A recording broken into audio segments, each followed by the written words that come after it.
সময় যদি পাশে না পাই সুখের সময় দেব কি ধূপ। সকল প্রবাসী সচেতন আছি, থাকবো না আর চুপ। প্রবাসীর জন্য 2টা টাকা যায় তোমাদের পকেটে, ইউএস বাংলার মালিক হয়ে ভাব ধরেছে রকেটের। অতীতের কথা মনে করে দেখো, ছিলে তুমি শূন্য, গায়ে একটু বাতাস লাগাতেই ভাতরে বলো অন্য। প্রবাসীর লাশ বহন করবে না বলে করছো ভুল, তার জন্যই তোমাদের দিতে হবে মাসুল। বাংলাদেশের বীর মুক্তিযোদ্ধারা যদি 9 মাস যুদ্ধ করে শহীদের খাতায় নাম ওঠে, আর বাংলাদেশের রেমিটেন্স যোদ্ধাগুলো বছরের পর বছর জীবন যুদ্ধে যুদ্ধ করে বাংলাদেশের রেমিটেন্স পাঠায়, জীবন যুদ্ধে যুদ্ধ করতে করতে একসময় ক্লান্ত হয়ে মারা যায়, আর এই রেমিটেন্স যোদ্ধাগুলোকে শহীদ না বলে তোমরা বলো পচা লাশ।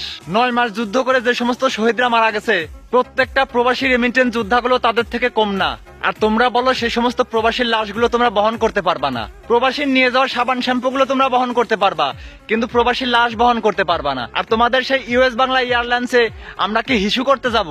আমার সাথে যারা যারা একমত সকল প্রবাসীকে উদ্দেশ্য করে বলতেছি, যে যেখানে যে দেশে আছেন, আজ থেকে US Bangla airlines boycott boycott boycott. আমার সাথে সাথে যারা সহমত কমেন্ট বক্সে লাগান ভোট। সব প্রবাসী একজোট ইউএস বাংলা বয়কট, সব প্রবাসী একজোট ইউএস বাংলা বয়কট। আমি দেখতে চাই প্রবাসীদের ক্ষমতা বেশি নাকি ওই ইউএস বাংলা এয়ারলাইন্সের ক্ষমতা বেশি। প্রত্যেকটা প্রবাসীর কাছে আমার ভিডিওটা যেন পৌঁছে যায়, প্লিজ সবাই কপি লিংক শেয়ার করে দিবেন।